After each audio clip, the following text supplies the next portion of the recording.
తెలంగాణలో ఇలాంటి డైలాగులు కొట్టిన నాన్ లోకల్ ప్యాకేజ్ ఇస్తారు ఈ పెద్ద మనిషి చంద్రబాబు నాయుడు గారికి ఇంకొక పార్ట్నర్.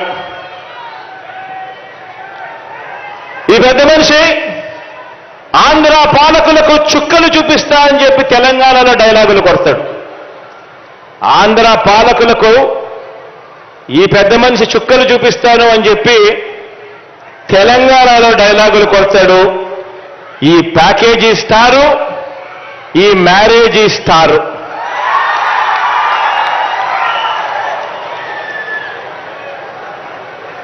ఈ పెద్ద మనిషి పరిస్థితి, ఈ దత్తపుత్రుడి పరిస్థితి అక్కడ ఎలా ఉంది అంటే, ఆ తెలంగాణలో పోటీ పెట్టి ఇన్నిన్ని డైలాగులు ఆంధ్ర రాష్ట్రానికి వ్యతిరేకంగా కొట్టిన ఇన్నిన్ని డైలాగులకు ఆయనకు పడిన ఓట్లెన్నో తెలుసా? చివరికి అక్కడ ఇండిపెండెంట్ గా నిలబడిన చెల్లెమ్మ బర్రెలెక్కకు వచ్చిన ఓట్లు కూడా ఈ పెద్ద మనిషికి దత్తపుత్రుడికి రాలేదు. డిపాజిట్లు కూడా రాల. ఈ పెద్ద మనిషికి ఇతనికి మన రాష్ట్రంలో చంద్రబాబు నాయుడు గారి ప్రయోజక వర్గం ఉంది తప్ప ఆంధ్ర రాష్ట్రం మీద ప్రేమే లేదు. ఇక్కడ ఈ పెద్ద మనిషికి ఒక సొంత నియోజకవర్గం కూడా లేదు. వీరిద్దరూ కలిసి 2014 నుంచి 2019 మధ్య వీరిద్దరూ కలిసి ఎన్నికల్లోకి కలిసి వచ్చారు. కలిసి వచ్చి 2014 నుంచి 2019 మధ్య ఈ ఉద్యానం ప్రాంతానికి మంచినీరు ఇవ్వటం ఎలా అని చెప్పి కనీసం ఆలోచనైనా చేశారా అంటే అది లేదు.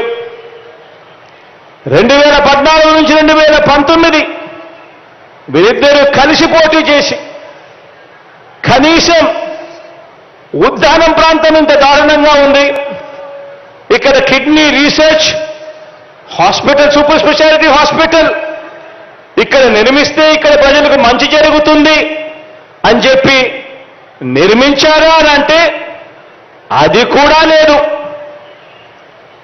వీళ్ళు బాబు అధికారంలో ఉండగా ఉత్తరాంధ్రకు చేసిన మంచి లేదు. ప్రతిపక్షంలో ఉండి కూడా వారు ఉత్తరాంధ్రకు చేయని ద్రోహం కూడా లేదు. రాష్ట్రంలో అతిపెద్ద నగరమైన విశాఖను పరిపాలనా రాజధానిగా చేస్తాము అని మీ బిడ్డ అంటే ప్రతిపక్షంలో ఉండి కూడా అడ్డుకుంటున్న దుర్మార్గం వీళ్ళిద్దరిది. ఇక్కడే ఉత్తరాంధ్రలో మీ బిడ్డ ఒక బిల్డింగ్ కట్టినా వీళ్ళు ఏడుస్తారు. ఇక్కడే ఉత్తరాంధ్రలో మీ బిడ్డ 4 ఆఫీసులు పెట్టినా వీళ్ళు ఏడుస్తారు. సీఎంగా నేను